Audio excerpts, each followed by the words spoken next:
Shoot that thing up, mommy, make it move. Once you pop, I can.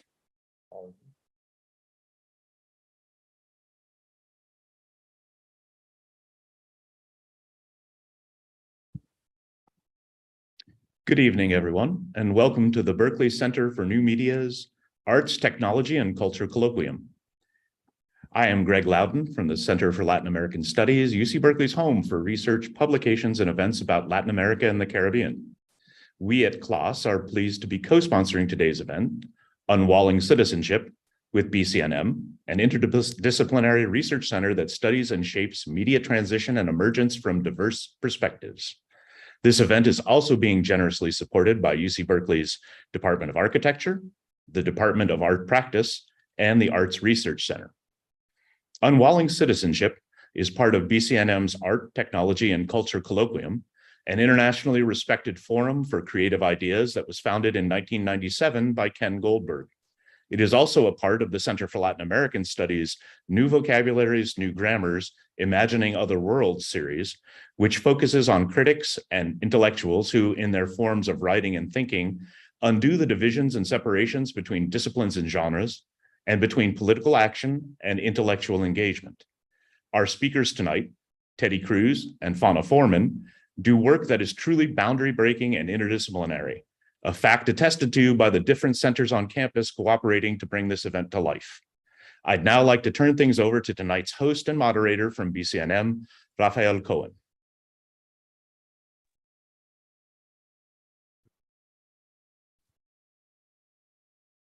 Hello, everyone, and thank you so much for joining us. My name is Rafael Cohen. I'm the events coordinator at BCNM, and I am tremendously excited for this evening's presentation. As part of BCNM's commitment to supporting Indigenous sovereignty, I would like to take a moment to honor the land. We recognize that BCNM is located in the territory of Huichin, the ancestral and unceded lands of Chochenyo-speaking Ohlone peoples, specifically the Confederated villages of Lashan. The history of prolific technological development in this region, as in every region, has always depended on the land, and all of our technological infrastructures and activities take place here today on and in relation to this land. At BCNM, we commit to supporting the sovereignty and ongoing stewardship of this place by Ohlone peoples through building long-term reciprocity and relationships with tribal leaders and organizations.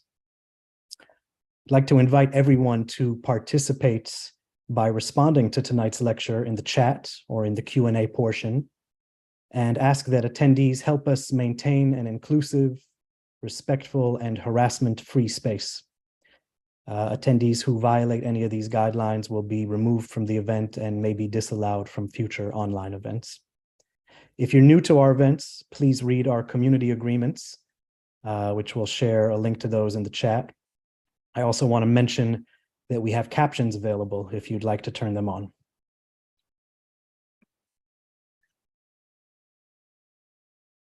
Today, I'm honored to introduce our speakers, Teddy Cruz and Fonna Forman.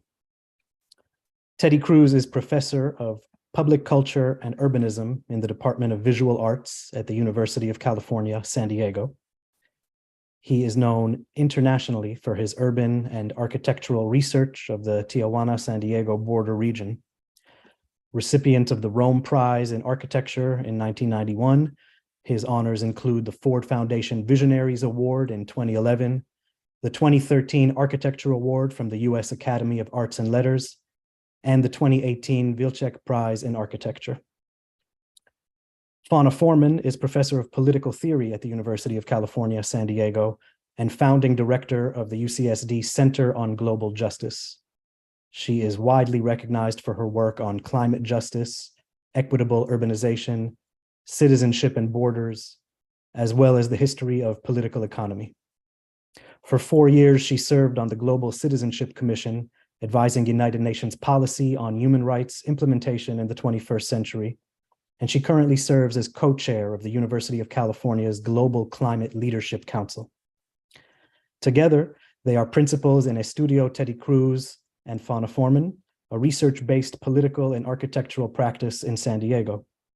Their work merges the fields of architecture and urbanism, political theory and urban policy, visual arts and public culture.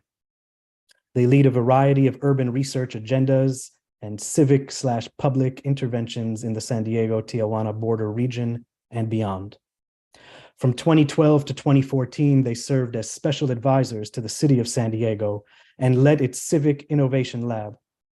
Their work has been exhibited widely in cultural venues across the world, including the Museum of Modern Art, New York, the Yerba Buena Center for the Arts, San Francisco, the Cooper Hewitt National Design Museum, New York, Das Haus der Kulturen der Welt in Berlin, M+ Hong Kong, the 2016 Shenzhen Biennial of Urbanism and Architecture, and representing the United States in the 2018 Venice Architectural Biennial. They have 3 forthcoming monographs, Spatializing Justice and Socializing Architecture, both co-published by the MIT Press and Hatchkants Berlin, and Unwalling Citizenship from Verso.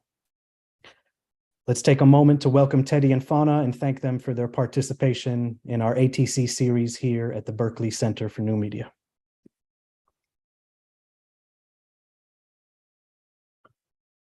Thank you so much, Rafael and Greg and everybody for this wonderful invitation. We're so pleased to be with you. Teddy is going to share our slides and we're going to tag team through the talk. Okay.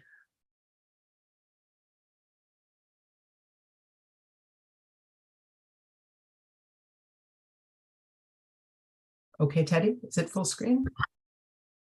Okay, there we go. All right. So we're delighted to be here to share our work on sanctuary space at the San Diego-Tijuana border. We see this region as a microcosm of all of the injustices and indignities experienced by vulnerable people across the globe. Political violence, climate disruption, accelerating migration, rising nationalism, border building everywhere, deepening inequality, and the steady decay of public thinking. We live and work a few miles away from the child detention centers that will forever stain this period of American history. San Diego-Tijuana has become a lightning rod for American nativism. And although the news cameras come and go, tens of thousands of Central American and Haitian migrants wait at the wall for asylum that never comes, often reviled by the Mexican public as a nuisance or an infestation, or else they sit in US detention centers as tools of deterrence, exposed to a global pandemic, and until very recently, separated forcibly from their children. It has been particularly devastating in recent years to witness the emotional impact on children, their fear, and the inevitable psychic internalization of being socially and morally marginalized. Hopefully, there's relief on the horizon. This remains to be seen. But the prospect of more border porosity in the coming period has drawn even more people north, and conditions are really intensifying here every day. And climate change will accelerate these flows in the coming years. A recent United Nations survey found that 72% of arriving migrants at our southern border are agricultural workers, and that agricultural instability, a function of climate change, was a major factor in the decision to walk north. Everyone tends to see northward migration in this part of the world as a function of poverty and violence, and of course this is true. But climate change is what we might think of as a threat multiplier. It deepens human suffering. It makes food insecurity and poverty worse. It aggravates violence, accelerates human displacement, and ultimately compounds the reasons why people leave their homes and walk north. Some international agencies refuse to characterize these people as refugees, seeing them instead as economic migrants who are pulled toward a better life rather than pushed by catastrophe. This distinction is significant because it means that these people are not entitled to asylum or international refugee protection under the Geneva Convention. This kind of thinking needs to change in an era of accelerating climate migration. For huge numbers of people on the planet who rely on agriculture and fishing, the economy and the environment are exactly the same thing. Now, border communities and activists on both sides of the wall continue to confront injustice, and every day they productively circumvent policies and practices that criminalize migrants. Over the years, Teddy and I have accompanied some of this bottom-up emancipatory activity in close partnership with agencies at the front lines. In recent years, these struggles have also attracted artists and cultural producers from around the world who engage in gestures of performative protest. But we've become somehow critical of this uptick of ephemeral action that sort of dips in and out of the conflict, extracting cultural attention without a sense of what happens after the happening. Instead, we're advocating for a longer resistance, more strategic thinking about cultural, institutional, and spatial transformation here in the border region.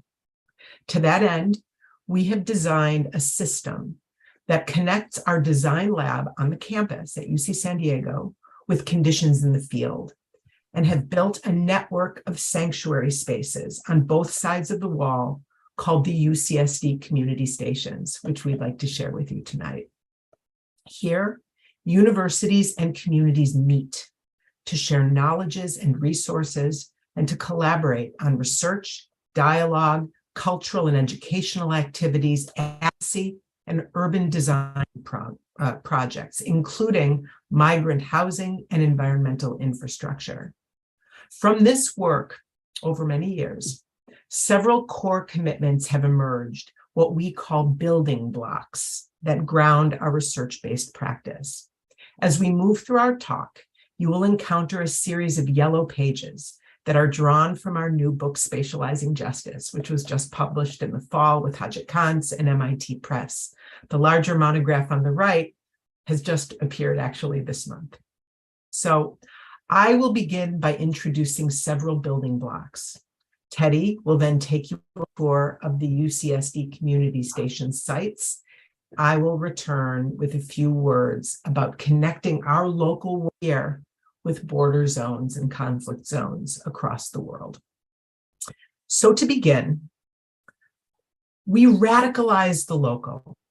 We've always resisted the idea that global justice is something that happens out there in the world somewhere.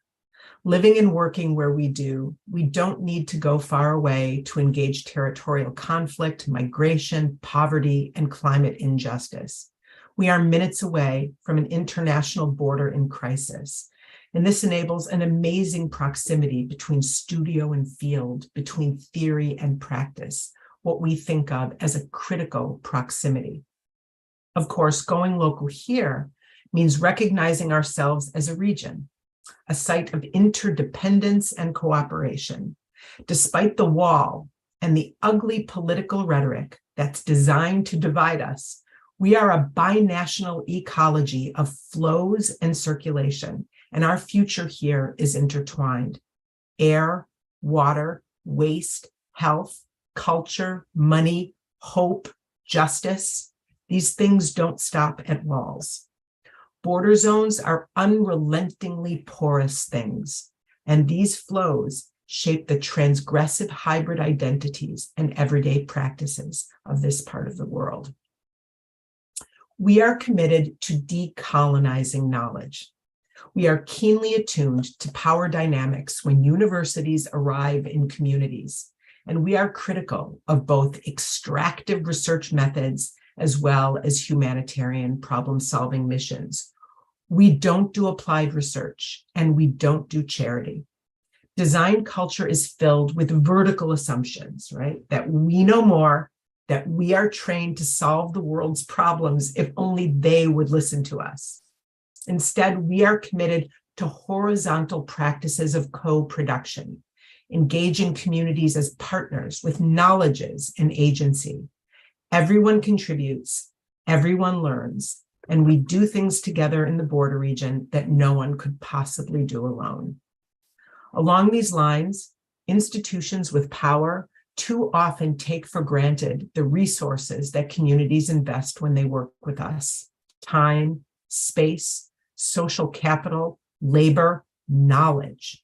As a matter of epistemic justice and labor equity, these contributions need to be validated and compensated. So we're building trust bridges, right? Long-term partnerships between our university and border communities. We are there for the long haul. We're committed to learning as an institution, an academic institution, from the bottom up. We condemn the economic forces that marginalize people into slums, but we are continually inspired by the ingenious self-built logics, the vibrancy of informal market dynamics, and the solidarity of communities confronting marginalization, scarcity, and danger.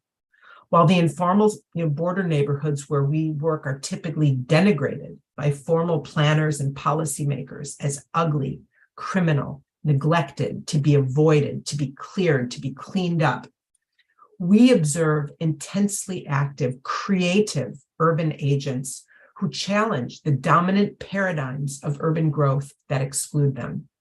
They demonstrate other, more inclusive and collective ways of inhabiting the city. Ultimately, we are engaged here in a cultural project of building a cross-border citizenship culture in the border region, a sense of belonging that is defined not by the nation state or the documents in your pocket, but by the shared interests and aspirations among people who inhabit a violently disrupted civic space. We reject ideas of citizenship that fragment us rather than unite us. We seek to inspire more inclusive imaginaries of belonging and coexistence in this contested territory. Border regions are a natural laboratory for reimagining citizenship along these lines. We believe that public space must be a public good, activated for civic dialogue and infused with resources to increase public knowledge and capacity for political and environmental action.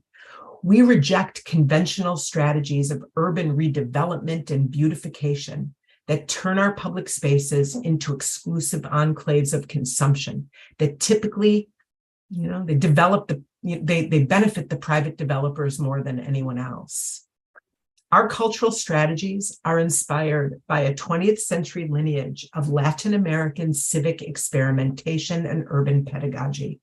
In contexts of dramatic violence and social fragmentation, cities like Porto Alegre, Brazil, and Bogota and Medellin, Colombia, sought to heal the wounds of history and mobilize a cohesive civic identity through participatory cultural action.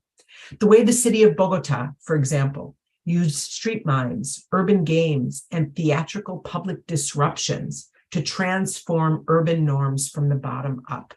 Or the way Medellin transformed urban remainders in neglected zones into vibrant civic spaces that prioritized access and education. Our UCSD community stations are a model of urban co-development between public universities, municipalities, and community organizations to build spaces of dignity in the city's periphery. And they're programmed education, research, and civic activity. Each community station is designed, funded, built, programmed, and maintained collaboratively between our campus and the community. So now a tour of the UCSD community stations and just a hint about what happens inside these spaces. So yes, for us then urban justice is a distributive concept. It entails not only redistributing resources, but also redistributing knowledges. As a distributed system of public spaces transgressing the wall, the community stations spatialize social justice. We designed this system as both a collaborative education platform and a model of shared urban intervention. In fact, we claimed that the economic power and programmatic power of our public university can be leveraged for co-developing the city with migrant communities. We have built 4 community stations in total, 2 in San Diego and 2 in Tijuana. We will share with you 2 that focus on emergency and migrant housing, 1 on each side of the border. Let's go now on a tour, starting on our campus and moving from north to south. The UCSD Casa Community Station is a partnership with the nonprofit organization Casa Familiar, a 30-year-old community-based social service organization. It is located in the border neighborhood of San Isidro, site of the busiest land crossing in the Western Hemisphere. The community is 90% Latino and has one of the highest unemployment rates, lowest median household income, and worst air quality in San Diego County. Over the years, San Isidro has been our laboratory for researching the positive impact of immigrants in the transformation of American neighborhoods.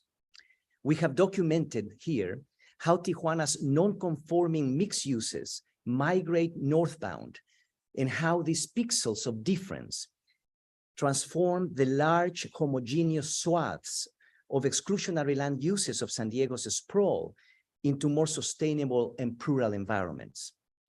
When Tijuana's confetti of non-conforming land uses hits the ground in San Diego, it alters existing mono-use parcels across inner city neighborhoods into more complex socioeconomic environments. These are migrant urbanizations of retrofit, as older neighborhoods are adapted into alternative bottom-up spaces of socialization and economy. These practices reflect the everyday survival strategies of migrant communities, negotiating boundaries, spaces, and resources. This is how also cookie-cutter subdivisions in San Diego are retrofitted by migrant communities, such as this mid-city post-war bungalow that was transformed into a Buddhist temple by Vietnamese immigrants. Who would imagine that the post-war American dream, exemplified by the detached single-family suburban dwelling, would be transformed over time by the entrepreneurial energies of migrant communities? So researching these cross-border migrant flows has been essential for us as we propose new migrant housing paradigms. We believe that no advances in social housing design can be achieved without advances in housing policy and housing economy. And this includes transformations in exclusionary land use and zoning policy, and a new political economy to support alternative social densities, transitional uses, and shared economies found within migrant neighborhoods. The UCSD Casa Community Station begins with the adaptive reuse of a beloved historic church that sat for decades in disrepair and which we are able to rescue through this project. During construction, the building had to be lifted to install new foundations. And during times of so much political violence inflicted on this border community, the surreal image of the church levitating with Tijuana's informal settlements in the distance inspired a sense of hope for local residents. With the renovation of this historic church as a catalyst, we initiated a process to transform small parcels in these neighborhoods into infrastructures for social economy and cultural production, reorganizing small lots into linear public systems to strengthen and expand an existing network of old alleys that are used by migrant residents and informal pedestrian corridors. This neighborhood-based urban framework helped us to organize our design of the UCSD community station as a project that hybridizes public space and affordable housing. A parcel-size social infrastructure made of spaces for cultural and economic activity is threaded into affordable housing. The organizational design of the parcel through a system of linear strips with a variety of small-scale buildings performing different roles was also a deliberate strategy to mobilize diverse financial streams to fund the different building typologies, synergizing university, community, and foundation economic resources. Our grassroots organization partner, Casa Familiar, has now become an alternative developer of affordable housing for its own community, and public space was the detonator. We renovated the historic church into a community theater with an outdoor stage. This performance space is flanked on one side by a series of small accessory buildings for Casa Familiar social programming, and on the other side by an open-air civic classroom pavilion.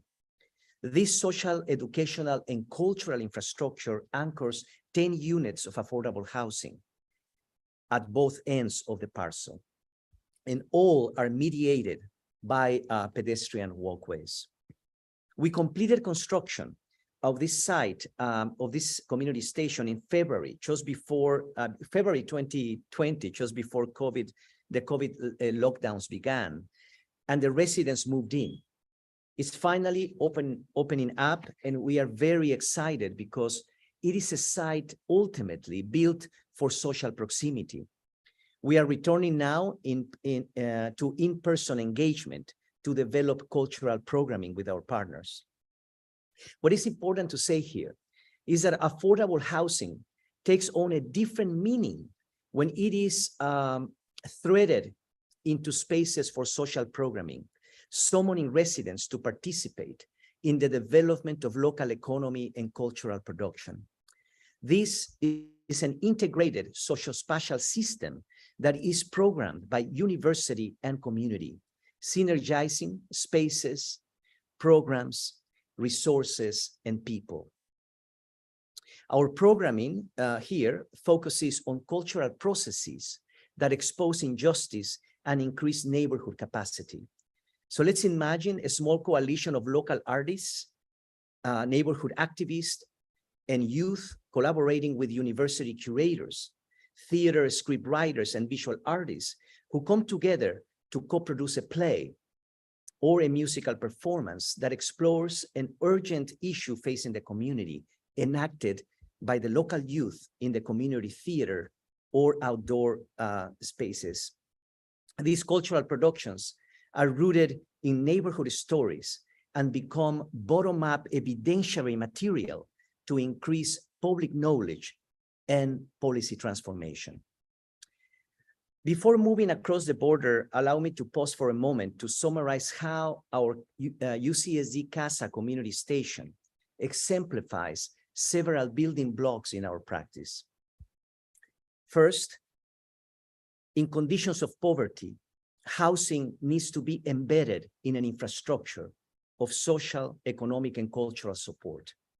In other words, we must rethink affordable housing from autonomous units into relational social systems. Housing must be public infrastructure. Density should not be measured as an abstract number of objects or people per area.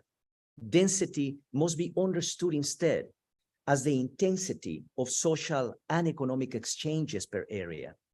Migrant neighborhoods have taught us that these exchanges, mobilized by bottom-up urbanization, is the DNA for democratizing the city into more inclusive and plural environments. Zoning must stop being punitive, preventing socialization. Instead, it should be conceptualized as a generative tool that anticipates, stimulates, and organizes social and economic activity in neighborhoods. The developer's pro forma, in our mind, is architecture's financial plastic. Inside the mathematics of this spreadsheet, our services as architects and artists amounts to 15% of a project's construction costs. These undercapitalized asset can be mobilized as collateral for development. Nothing, in other words, should prevent us as architects from becoming developers of our own projects. And by association, nothing should prevent communities from doing the same.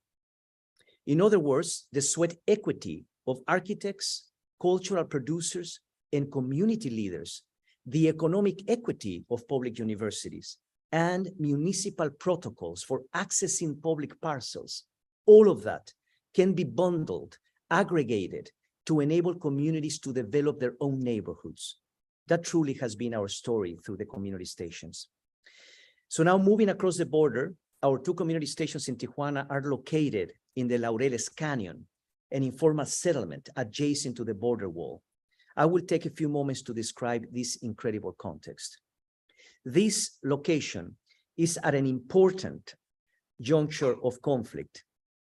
Here, the topography of Tijuana's canyons clash with the border wall before spilling northbound into an environmentally protected estuary in San Diego, which is now layered with security infrastructure. At this hotspot, the conflict between natural and jurisdictional systems and between ecological and political priorities is profound.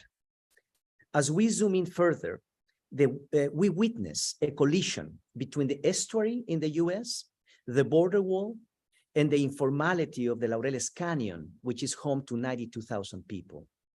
This aerial video shows Laureles Canyon and the precarious condition of the informal settlement that has sprawled on its slopes. This site sits 30 minutes from our campus and demonstrates the dramatic proximity of wealth and extreme poverty in our region. Laureles Canyon is impacted by dump sites, drastic erosion, flooding and landslides, and all of this is exacerbated by the dramatic precipitation fluctuations of climate change. And because Laureles Canyon lacks water and waste management infrastructure to mitigate these impacts, much of the trash, along with tons of sediment, flows downstream, ending in the estuary in San Diego, contaminating this bioregional and shared binational asset. In other words, everyone here, the border wall is an artifact of environmental insecurity. So these impacts have intensified in recent years because of a profound lack of collaboration between San Diego and Tijuana to manage these cross-border flows. In the last decades, 70% of the open lands in Laureles Canyon have been lost to irregular urban growth. So we have been identifying and bundling on squatted lands in the settlement that are still environmentally rescuable to shape an archipelago of conservation.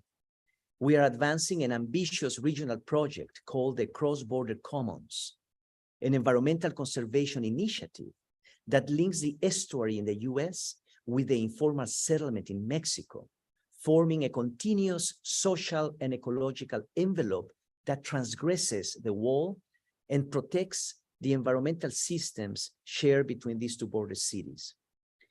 And with our Tijuana partners, we have curated a coalition of state and municipal agencies, nonprofits, and universities on both sides of the wall, and have negotiated with the municipality in Tijuana to adopt the remaining unsquatted public lands inside the informal settlement. Another important contextual note before I introduce you to one of the Tijuana stations is that Laureles Canyon is a site of informal urbanization. As we have researched and written about over many years, the informal settlements of Tijuana are built with urban waste from San Diego, recycling architectural parts to construct habitation and infrastructure. We have learned a great deal from these incremental building practices as people construct their own shelter in layers over time. In a case study we documented, a metal frame appeared from one day to another.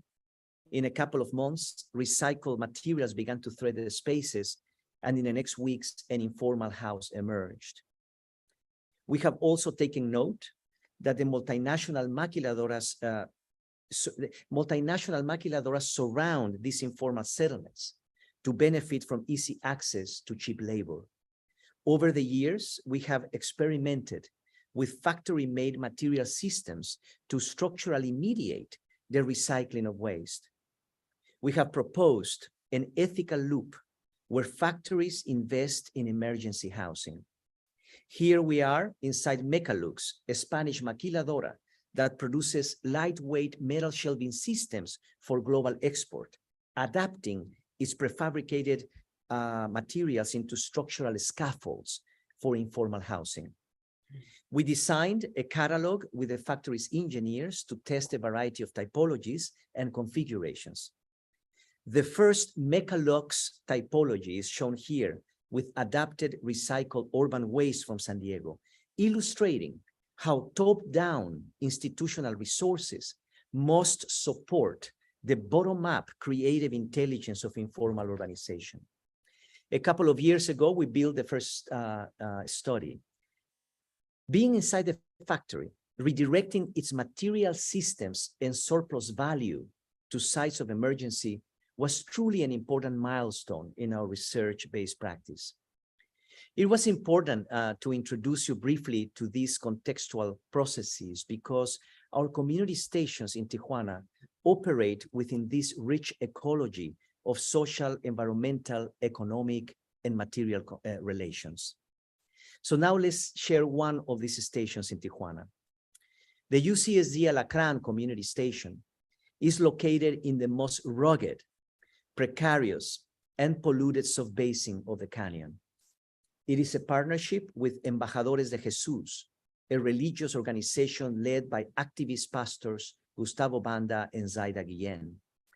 With limited resources, they began to build a refugee camp to provide shelter, food, and basic services to hundreds of Haitian and Central American refugees while they navigated unjust asylum processes in the US and Mexico. And with the help of skilled migrants, they began building their own emergency housing. We have now established a long-term partnership here to co-develop a community station to increase refugee housing capacity.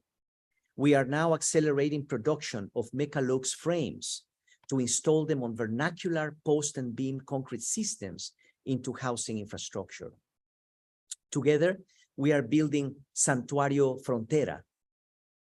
The housing scaffolds will be built first, leaving the interiors as planned open systems, equipped with utilities to support incremental live-work configurations.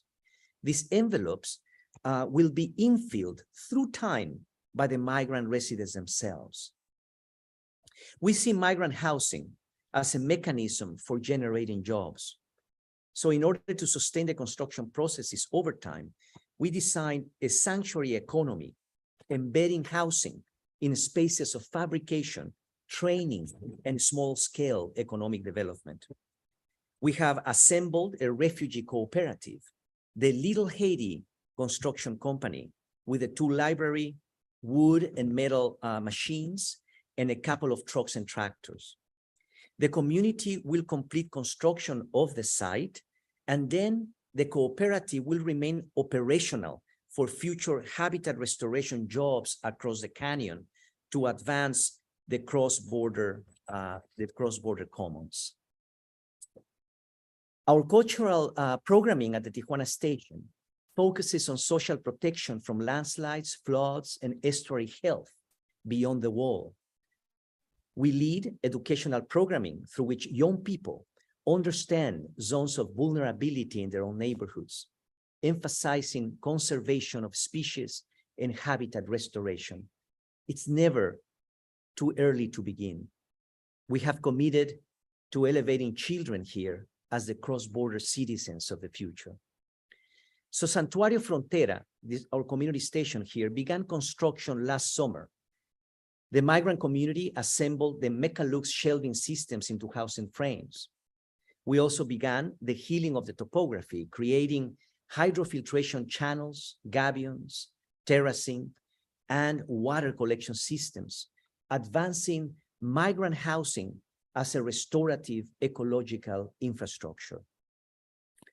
We are now developing a full sanctuary neighborhood with social services, a school, a hydroponics farm, and economic incubators with our many partners.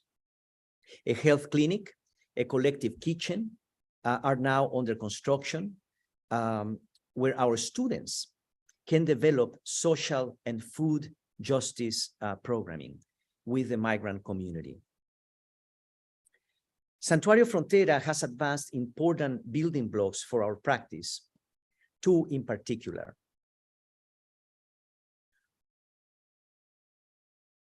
Sorry, I just wanted to say that this idea of incremental infrastructure for us here is important because we have ultimately one fundamental issue that has emerged here is that for us, refugee camps are really a global laboratory for rethinking the city. Wanted to conclude with that. In other words, thinking of refugee camps as a laboratory to reimagine the city at large as a more integrative and inclusive ecosystem, where infrastructure is an agile and anticipatory socio-spatial system capable of negotiating both transition and rootedness, the ephemeral and the permanent. Santuario Frontera, our station here, has advanced two important building blocks in our practice that I want to share with you. One, that urban informality ultimately decolonizes the meaning of infrastructure. For us, the informal is not just an aesthetic category, but it is in fact a praxis, a dynamic set of urban operations from below that counters and transgresses top-down political power and exclusionary economic models. And hospitality. While it is the first gesture when the immigrant arrives, an essential charitable opening, a first step in creating a more welcoming society. But as needs become more complex over time, charity is not the appropriate model for building an inclusive society. We need to move from hospitality to inclusion. Thinking beyond shelter is a call for rethinking refugee camps everywhere, from places of short-term habitation and service provision to durable infrastructures for inclusion. So there's so much more to say about community stations, about our amazing partners and what we do together in these spaces. While the stations focus on different issues that reflect the priorities of each community, they all aspire to foster solidarity, collective agency, and to counter exploitation, dispossession, deportation, and environmental calamity. We want to cultivate an elastic civic identity here from the bottom up, ultimately to reimagine jurisdiction in a militarized border zone. To do this, we curate unwalling experiments that dissolve the wall using visual tools like diagrams and radical cartographies to situate border neighborhoods within broader spatial ecologies of circulation and interdependence, from local to regional to continental and ultimately to global scales. We see spatial elasticity as a civic skill, the ability to stretch and return between local and more expansive ways of thinking, to understand one's challenges within broader processes, and to envision opportunities for cross-border solidarity. Here at the border, the idea of the bioregion, the binational watershed system, has been a powerful imaginary for activating more elastic civic thinking. Several years ago, we curated a cross-border public action through one of the sewage drains that the US had carved into the wall between the Laureles Canyon and the Tijuana River estuary that Teddy introduced you to earlier. We negotiated a permit with Border Control to transform this drain into an official port of entry going southbound for 24 hours. They agreed. They were disarmed by our self-description as just artists, as long as Mexican officials were waiting on the other side to stamp our passports.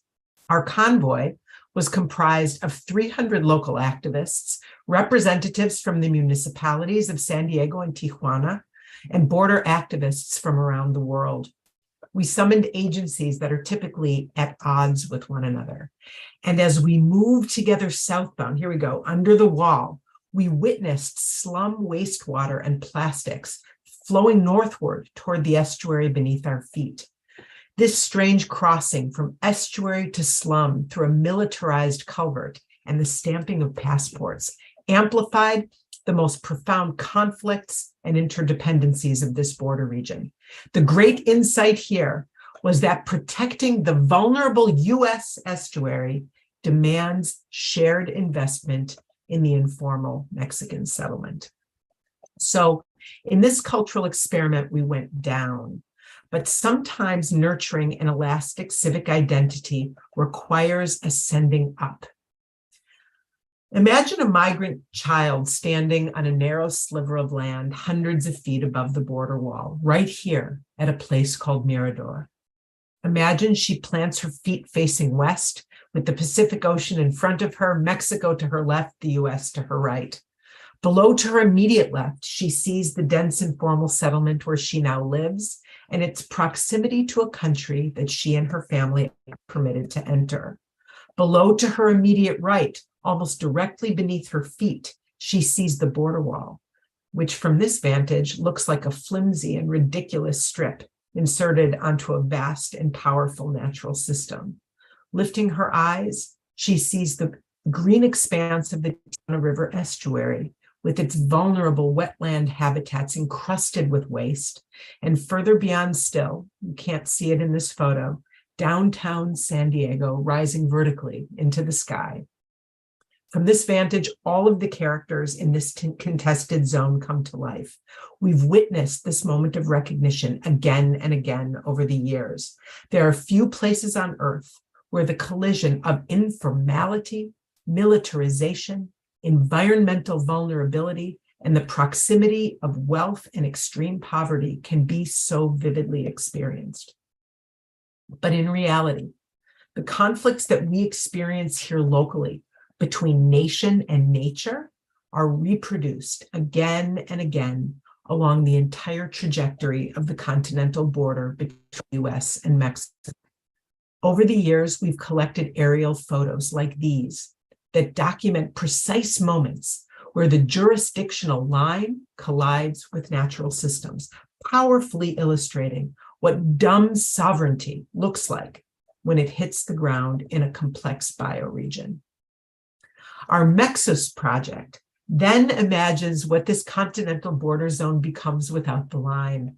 Mexus dissolves the border into a bioregion whose shape is defined by the 8 binational watershed systems bisected by the international wall. Mexus also exposes other systems and flows across this bioregional territory: tribal nations, protected lands, croplands, urban crossings, many more informal ones, 15 million people and more.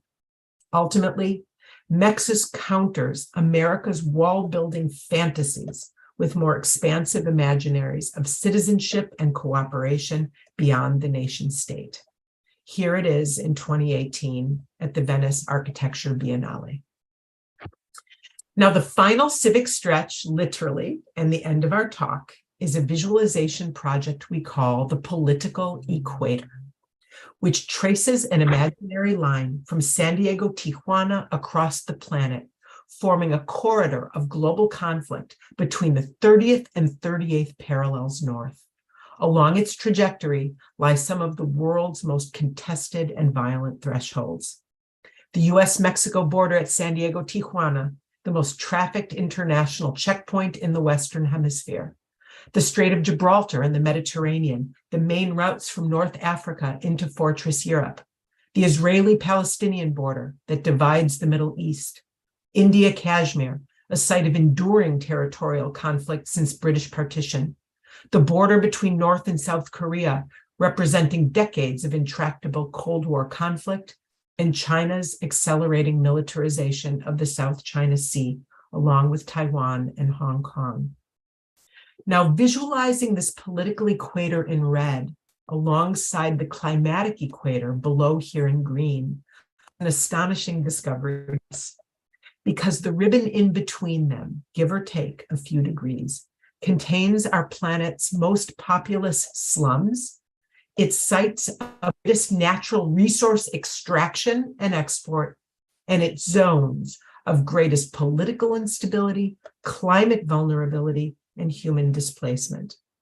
And when these parallel equators are applied to the Pierce quincunxial projection, from above, the Arctic is centered, with its melting ice caps detonating sea level rise, dramatic coastal vulnerability, and human displacement.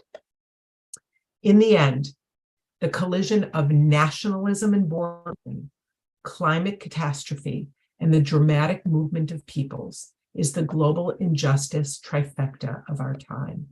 But as we said at the beginning, and there's hope in this, these dynamics always hit the ground somewhere and are experienced by people locally in everyday places like ours and like yours.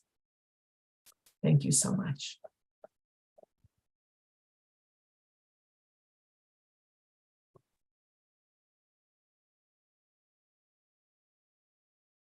Thank you.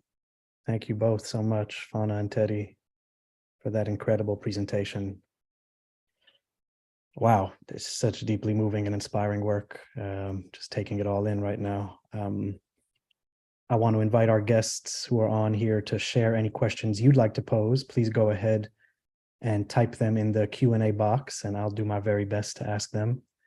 In the meantime, why don't I get us started here? We've got a little while to engage and go a little deeper. So, Fonna, Teddy, you've presented what feels to me like a fairly groundbreaking model of cross-border solidarity and advocacy that challenges, the exploitation and widespread pathologizing of migrant communities, at least in the US, in addition to meaningfully expanding the fields of design and development, even social sciences, broadly speaking. In generating the idea for these community stations and seeking some of the initial funding for them, you no doubt had to galvanize a lot of community engagement and support. And I'm guessing you ran into your fair share of roadblocks. I'm assuming especially so from the university, I could be mistaken, but potentially also from the communities in which you hoped these stations would be based. I wonder if you can tell us a little bit about how you got buy-in on the project from UCSD, from other funders, how you built trust with the communities in which you hope to establish these stations, and maybe what some of the key challenges were in getting them from vision to actuality, and what feel like some of the greatest successes so far. Wow, that's just a huge. Yeah, that's a lot. Huge. So. And we face obstacles every day. Like, we're exhausted at the end of every day, but constantly facing obstacles, bureaucratic obstacles, obstacles of the will or miscommunication, or, it's a constantly fluid and challenging set of relations. Yeah. Worth it, but exhausting. I think, and maybe Teddy and I can sort of tag team here, but the initial burden right from the start was convincing the university that this is anything other than service, that this is anything other than just conventional humanitarian support that the university compelled to provide to underserved communities. And those are important gestures. Institutions with power and resources need to figure out how to share their resources. We're not saying that that's not an important thing.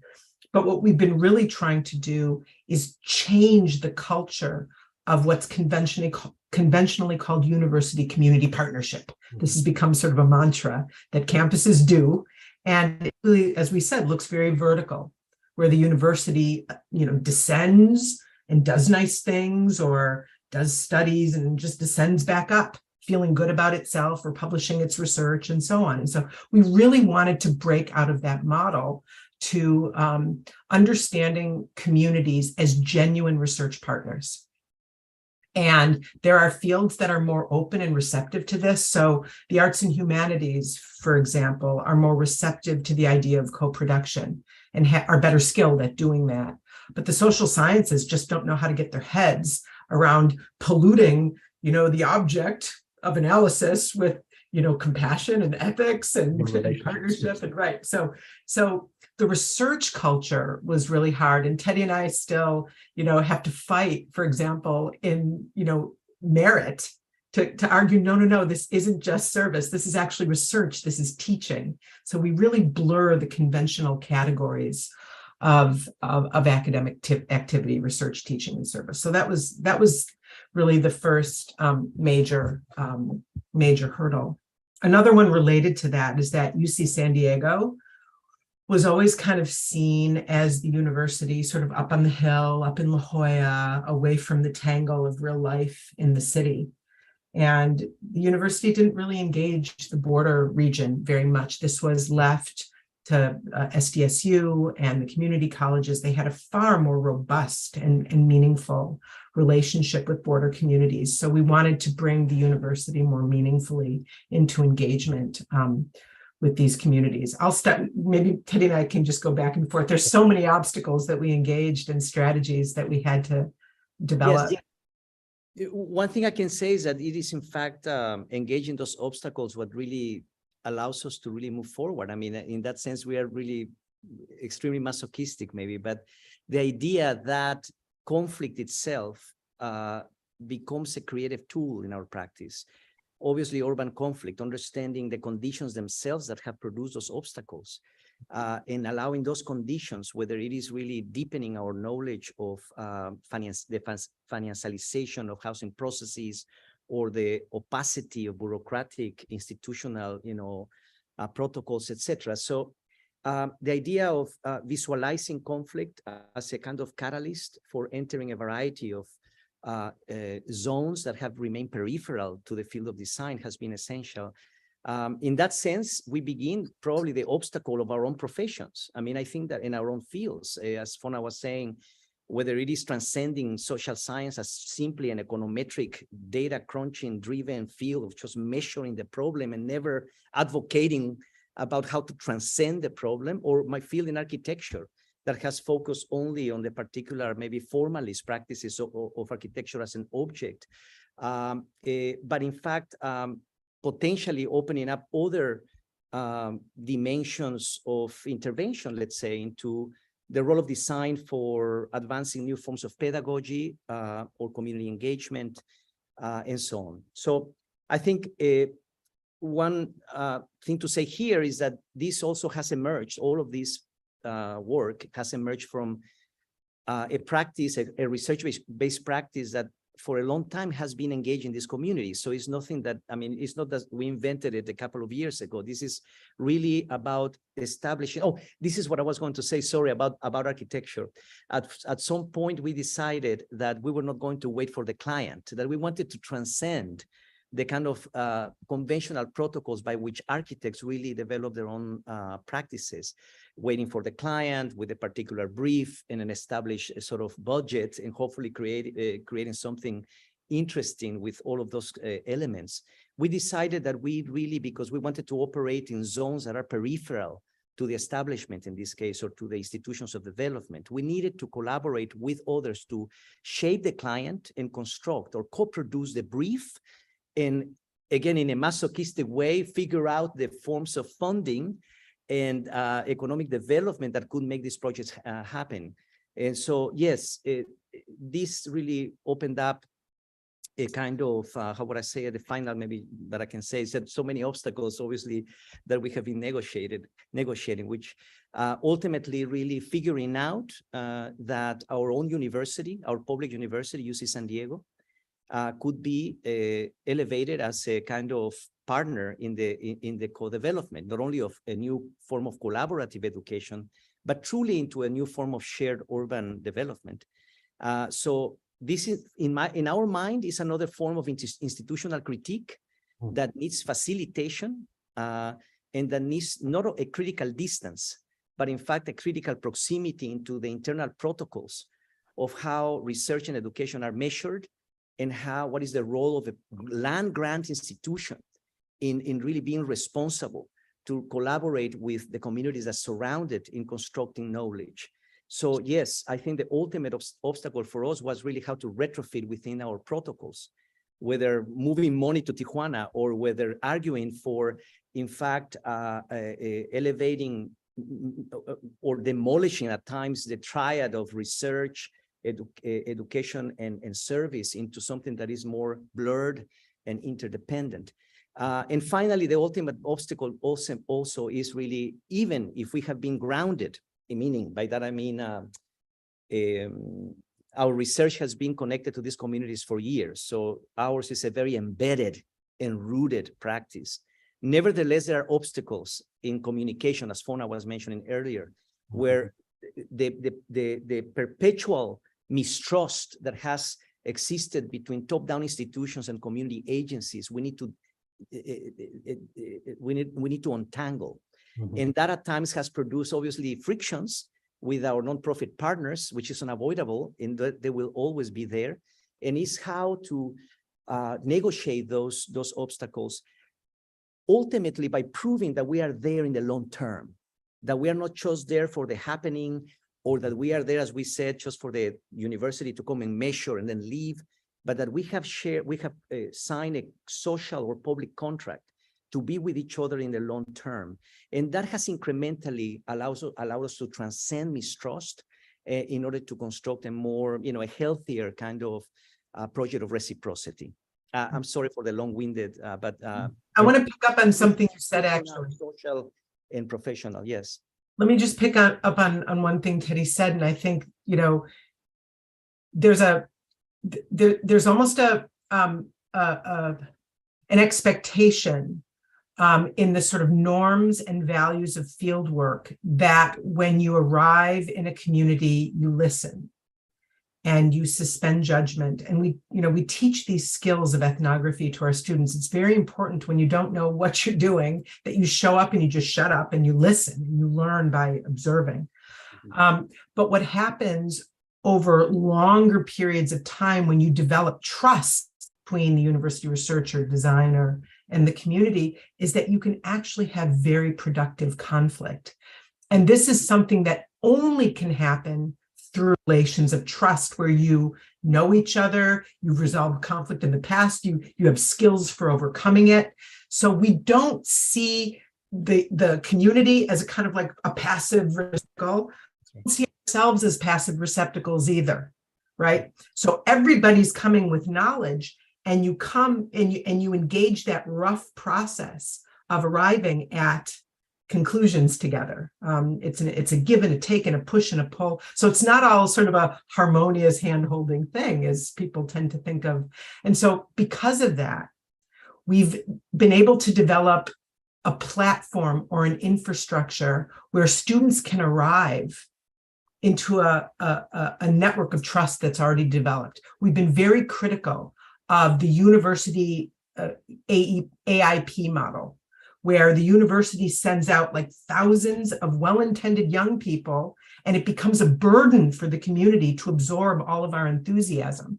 The community stations are designed to be an organized way where the university takes primary responsibility for supporting these students as they arrive into underserved communities. So we never become a burden on our community partners.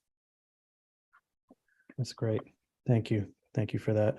And, as you say, nothing can take the place of building those relationships of trust, and that takes time. And I really appreciate your emphasis on that and on what you've framed as, the horizontal co-production angle as opposed to the traditional top-down decision-making with all of its colonial trappings, capitalist logic, etc. I wonder, in that vein, how the fields that you work in, broadly speaking, architecture, social sciences, but even the fields that this project touches on, development, city planning, how have those fields responded to your work and to your ethos? Have you been received with admiration, with antagonism, some combination of the two? And I wonder if you see your efforts leading to comparable work that's rooted in partnership and cooperation across the border wall, i.e. are other individuals or groups that you know of utilizing this template essentially that you've laid out in your now years-long development of this kind of ideology and praxis? Well, obviously, I think that when we began years ago in our practice, maybe it was still a time when people were not necessarily paying attention to many of these issues. We always say we have always operated within a geography of conflict crisis becomes a catalyst, as I said. But obviously now I think this whole agenda to really all of us as academic communities, activists, there is a lot more awareness, obviously, that seemingly is ubiquitous somehow, of understanding that in order to advance the needle, how you say that, or to move the needle or to advance possibilities, we need to again be aware of the conditions that produce the crisis itself, that we need to tackle the institutional mechanisms that have produced unprecedented inequality in our time, that we need to ultimately be more aware and more rigorous of our understanding of the very histories of oppression that have perpetually marginalized communities, etc. So I think that there is a lot more awareness in the air, I think, of understanding how we need to reorganize ourselves. And that's the reason we said earlier in the talk that for us, social justice depends not only on the redistribution of resources, but also on the redistribution of knowledges. And so all of that has really allowed the work really to be in conversation with people that probably before were just maybe impatient with the fact that we were just being social workers, or that why would architects have to enter into that terrain, that we are there just to build buildings, for God's sakes.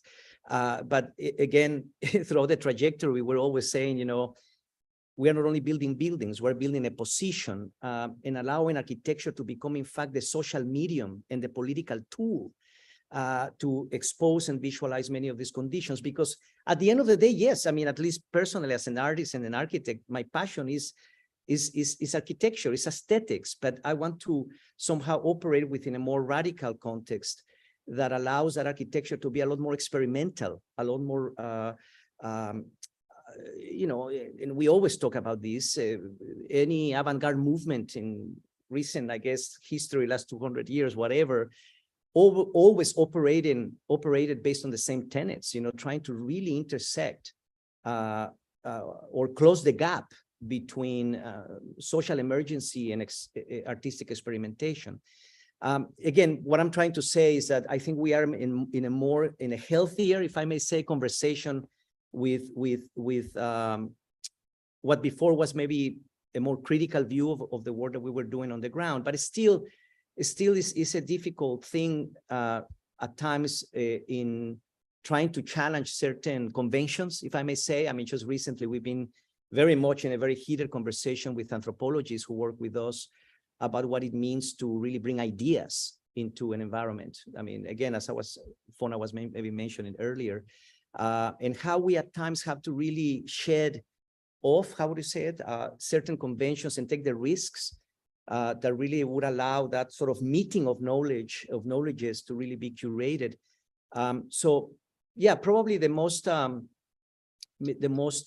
important obstacle or the most important critique has been with procedures that still are very rooted in very conventional sort of protocols, whether epistemic or even professional, for that matter. Let's put it this way. In fact, many architects or even city planners in Tijuana are critical of the fact that we are working in environments that are highly informal, and that we are intervening with our partners in producing infrastructure incrementally. And sometimes those environments lack the kind of institutional support, and they want us to really be a lot more connected to municipalities or, you know, from the beginning. But in places where institutions have been absent, we feel that, in fact, interventions from below begin to allow the incremental stitching of those projects to the institutionalization, let's say, that is necessary. By that, also, I want to say, we do believe in institutions. Our work is really about negotiating or facilitating the interface between top-down and bottom-up in that sense. But at times people get very critical of the fact that we are actually intervening in environments where institutions should be placed first in order to allow certain levels of security or even visualization or support. and so on. So there are many others that we could mention, but maybe that might be enough for now. And you know, just the bottom up can actually push the top down to invest in places that they might not otherwise want to. So the community station that Teddy showed you in the refugee camp in Tijuana, you know, all of the activity and all of the investment from the bottom up has now convinced the municipality to pave a road into the site so it doesn't slide all over. They've gotten the state of Baja to invest in an elementary school at the site. So, you know, these things evolve incrementally. I mean, and that's been our history anyway. I'm sorry, it was such a, it takes forever to maybe to describe or explain some of the context, but in essence, I'm thinking to clarify one thing. When I mentioned our interventions in the informal settlement, that again allow us to incrementally bring the institutions for support. But the main criticism, just to illustrate it better, has been that we are operating in environments that do not yet have formal land title conditions. And we are operating within a history in informal settlements where in Tijuana and in Mexico, the land title process really is, it takes a really long time. And through that process, people negotiate small incremental infrastructure. They begin to build again in layers. And so every institution of charity out there at this moment, whether Architecture for Humanity or whatever, they do the same thing. They don't want to intervene in an environment until the residents show the land title, because they don't want levels of liability, or at least in some environments, they want the recognition of the government. You know. In fact, nonprofits in Mexico can lose their tax-free status if they're investing, you know, in untitled land. It's a complex topic. This chilling effect. Yeah, and we have been arguing that if in environments like Tijuana or in Mexico or in the global South, where institutions have been extremely slow in supporting those environments to really incrementally formalize, you know, that we need to rethink bureaucracy. We need to rethink the alliance of government with civil society, with nonprofit sectors. At this moment in Mexico, nonprofits are being demonized, to tell you the truth, because the government in Mexico wants to, at least moment, as a kind of, how would I call it, social welfare state in a sense, which is nevertheless amazingly fundamental, the leadership in Mexico right now, but they have detach themselves from the nonprofit sector because they see a lot of corruption in that, and they have stopped grassroots organizations from being the conduits for a lot of funding and support for marginalized communities. So it has created a very difficult environment, you know, in the context of projects like the ones that we are doing. So anyway, all I'm saying is the critique that comes from our fields, whether professional, academic, or governmental, is always a critique that lacks a level of kind of risk-taking. It's almost like, you know, the crisis at this moment truly at the end of the day is an institutional crisis. The institutions are unable to really rethink their own protocols and procedures in order to tackle the problems head on. So you know, that is probably what moves us the most, is really transcending that myopia. And taking the risks to really be there and start, you know, collaborating with our partners and so on. Great. Thank you. Thank you both. I do have a couple questions I see there's one in the chat, but there's one in the Q&A I'd like to start with here.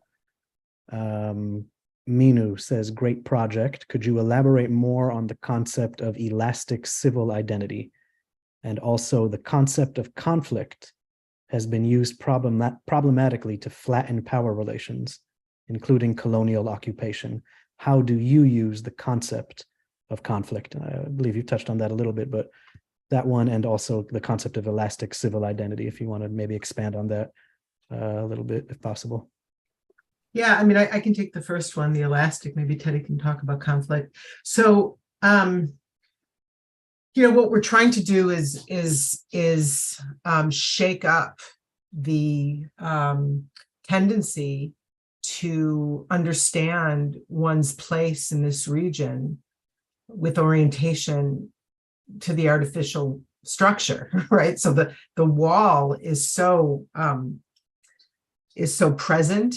It's actually far more present for people who live in Tijuana than it is for people who live in San Diego, because Diego, there's a very large buffer, there's the estuary, and very few people live right against the border wall on the US side. But in Tijuana, people are navigating the border wall every day, and the constant presence of this obstruction inevitably has psychic effects on how you understand yourself and your histories and your opportunities and your possibilities and so on. And so what we've been trying to do is to imagine what identity is here without that wall. And can we imagine identity through other lenses, through environmental lenses, through cultural lenses, through aspirational lenses. And we've referred to this as a kind of an elastic civic thinking, so that your civic identity is not rooted to a particular condition, but it is open to imaginative possible futures. And so, again, this erasure of the wall and this capacity to think beyond the jurisdictional is what we've been trying to achieve here. And that can happen at a variety of different scales. It can happen in very local scales, but it can happen, we like to think about sort of correspondences between our border conurbation here and, let's say, El Paso, Juarez, and other sort of border cities across we share a lot and we can learn from each other. So we don't have to necessarily think of ourselves as in spatially kind of discrete places, but a continuity of conflict that exists across them. So I would say that this desire to think more elastically really lies at the heart of all of our sort of cultural and sort of urban pedagogic work with children in the community stations. So, elastic is just another way of thinking about, reimagining ourselves without this 19th century arbitrary line that's been dropped down into the territory.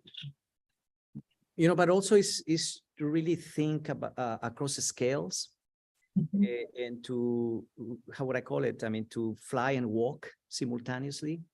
When we look at the kind of the silos that structure really our epistemic fields, or the procedures, whether advanced by planning agencies or in the architecture profession, we tend to compartmentalize the approaches, whether to, on one hand, look at the territory only from the macro scale, always ignoring the micro and the specificity of the political, or the bottom up that is only embedded in its own kind of locality and without understanding repercussions at global, regional and global scale. So it's about a simultaneity of a kind of a relational simultaneity in that sense. So a lot of our cartographic or pedagogical work is always trying to make a case for that, whether engaging a child in the informal settlement in order to inspire or to promote the idea or the awareness in that child that to throw that piece of trash in the creek not only is undermining her own livability locally, but ultimately is going to damage that estuary across the wall, something that she cannot see. And that issue of interdependence across the scales is fundamental in our mind to rethink the public, or to really advance a different sensibility of civic commitment, mainly at the border, because the border is a community that has been splintered, right, by the imposition of political power in that sense. So how to restore and how to restitch these communities out of their own mutual recognition, understanding that the destinies are intertwined. So that's another level, let's say, of elasticity, is to think with the other and through other spaces that are suffering the same calamity. And in that sense, conflict becomes a tool, if I may say, to answer the second question for a moment. And so when Fonna was saying post-jurisdictional, which is really what should be our paradigm at this moment, now that we are finally trying to reconnect with indigenous knowledges and traditions and beyond, is that the city forever has been compartmentalized out of the imposition of the administrative or the compartmentalization of the jurisdictional. So when we shared that image earlier on the talk about the border wall interrupting the natural boundaries, the water, right, is the ultimate, how would I call it, the mother of all conflicts, the conflict between the political and the natural, or as we call it, the nation against nature. And so when we look at this collision or this moment of conflict, we want to untangle it. We want to open it up. We want to understand what produced it. And it is that sort of that deep dive, how do you say that, into those histories, into the mechanisms that made that collision happen, and to really begin to visualize all of that. That is what we meant by saying conflict becomes operative in our mind. And from there, then we begin to propose. Many of our projects, by the way, begin with what we call a conflict diagram, and also our teaching. When we do workshops across the world that we've been lucky to engage, we have devised this method, which we call the 5 Ws, which are very simple questions that we all have to answer and engage in a project.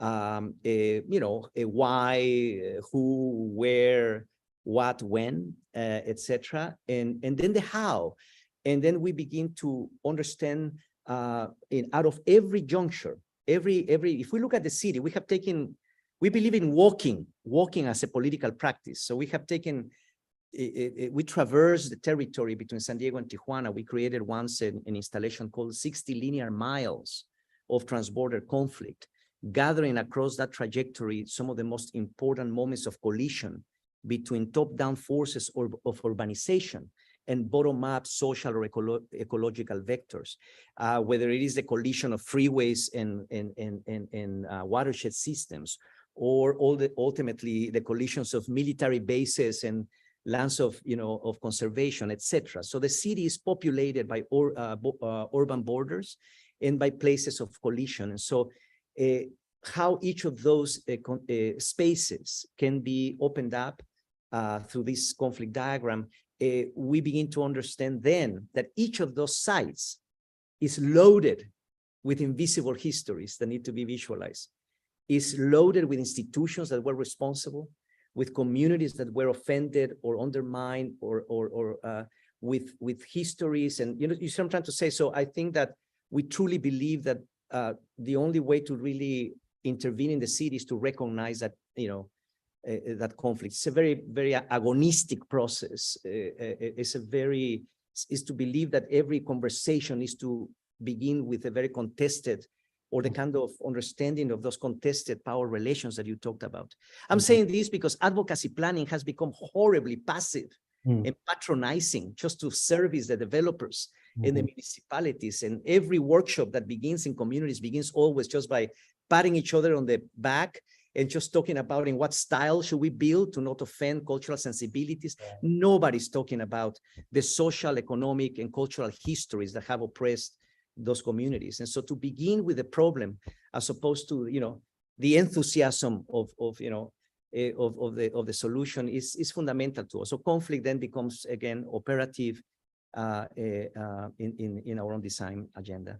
Well, I think what you're talking about in terms of the conflict diagrams at start, in terms of really addressing head-on the erased, invisibilized, suppressed histories of the various communities at play, leads into this last question, I think, that we have time for in our chat. And you've touched on it again in what you just said, but Greg had mentioned here that interested in how you incorporate, I'm not sure if it's a typo, the sending communities into your project, potentially blending communities, saying that I'm especially interested in migrants who are from indigenous communities, who are often marginalized and targets of violence in their places of origin.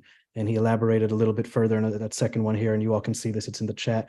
Given that the community has such a diversity of cultural origins, and it, at least in some ways, is transitory, how do you incorporate those particular challenges into your project? And so I think you've kind of already begun to address some of that, but maybe tackling that question head on, and we'll maybe close with that one. Yeah, I mean, it's an extremely diverse group. Our station at Alacran, I mean, we see, just such incredible diversity at the site. And sometimes there's conflict because of this. And sometimes, you know, groups from a certain place or with a certain background like to kind of keep to themselves in the sanctuary and use the kitchen to themselves to prepare the food that they want for their children and so forth. So you see those kinds of divisions happening there. And so, you know, we try to stay open and as responsive as we can in our programming in these places, and they really become, you know, community led. But one thing that's really important to say is we've really over the last years begun to conceptualize this border region less as a place of binational possibility, but a place of trinational possibility because of, you know, the Kumeyaay nation and the territory that is also has been disrupted by the border wall, as well as many other borders that have been erected over centuries. And so there's a really interesting dialogue that's been emerging over the last years among Mexicans, Kumeyaay elders, Kumeyaay members, and people like us in the US who are trying to think about building new collaborations. And so I think the mindfulness of this diversity is relatively new in this region. I would say it's really ascended to sort of prominence in people's minds over the last, wouldn't you say, like maybe 7 to 10 years, Teddy, that there's a more deliberate attempt to kind of think about the region as an inclusive space, a space that's inclusive of tribal identities. Well, it's been there for ever, but I think, as I was saying earlier, the current institutions who are, yeah, the recognition, the fact that we begin an event today with a land acknowledgement, right? I mean, this is something that did not exist, and so it's so essential. But yes, sorry, Fonna. No. It has become more prominent, and we have established very important relationships with the Kumeyaay tribe locally. In fact, one of our collaborators is an elder, fantastic engineer and pedagogue who now is at UCSD, and Mike Connolly is his name. And a lot of this, when we have established the community stations as a collaborative education and research model, is really obviously about co-producing knowledge with communities, with others, and creating circulations, as we described, between those communities, their histories, and the campus, that those histories, the priorities, and the crisis embedded in those communities can be the devices to reorganize our research agendas inside the campus. And that has really brought up an expansion of our criteria, how would you call it, or our list of issues that we need to consider. And so when we are designing curriculum, let's say one of our community stations that we didn't even share today is a 4-acre climate action park in Southeast San Diego, which is at the heart of a watershed, which is Kumeyaay, which is our local, again, in terms of the local indigenous territory. And a lot of our pedagogy now is informed by indigenous knowledges, following, in fact, incredible traditions where water, in this case, in a place where the politics of water has always been present, but at this moment, Kumeyaay, and any word emerging from Kumeyaay language is always mentioning the word water, or the concept that water is the organizing element of a community. And so there are very interesting translational aspects that we're interested in order to reimagine not only environmental infrastructure or climate education in some of those environments, always in conversation with those actors. And believe me, at the same time, interesting conversations with Mike that we've had, for example, about why Kumeyaay established a very particular, if you look at Kumeyaay maps, there is a boundary. And I always, in conversation, is what does that boundary mean? Are we saying that there is also a jurisdictional envelope here? He says, no, maybe it is about just an issue of extension that was recognized or not. But it opened a very interesting conversation with our collaborators about how we needed to unite around this idea of post-jurisdictional imagination, for example.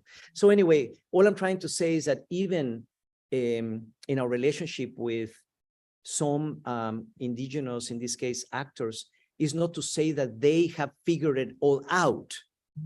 They are also opening up possibilities to reimagine those traditions into new educational models, as well as we have always been insecure about certain aspects. So all I'm trying to say is that this is a moment for those knowledges to intersect, and the kind of epistemic humility that is needed, not only in our own fields, but also the other. We've talked a lot about that with our partners, and that's what we mean by co-developing knowledge.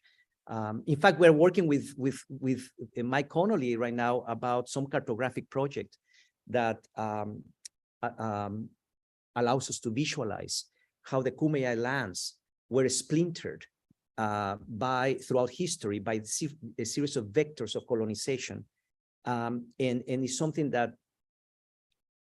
will be useful not only to Mike and his research, but also for us in our community stations to organize very particular approaches, in terms of the content we're developing. And that has happened with all our community stations, by the way. We've been using, as we said, visualizations that are co-produced with our community partners in order to challenge politicians or land use policies. And in those processes, it's been interesting how the knowledge of the community, obviously, but also our knowledge as artists has really nicely intersected in order to, to produce the type of cultural evidence that is needed to transform policy.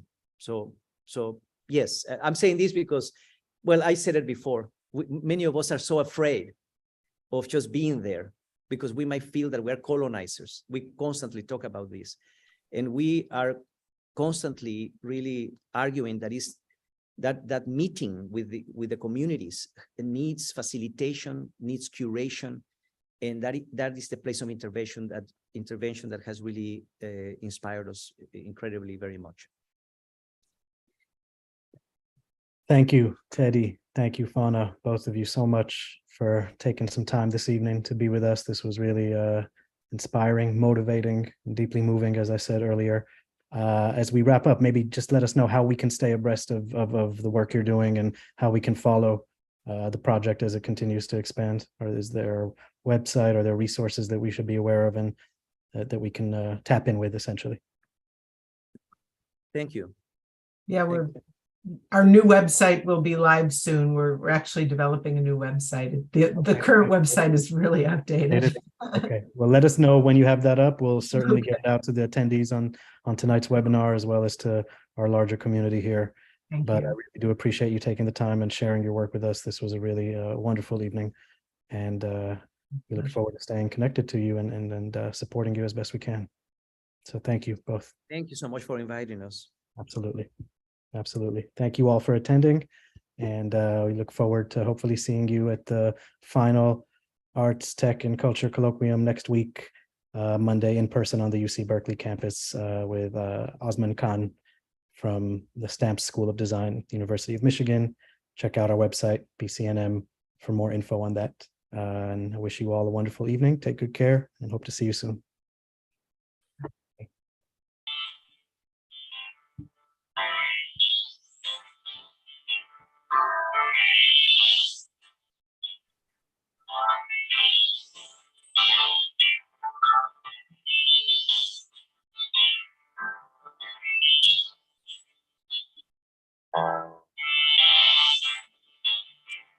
Thank you.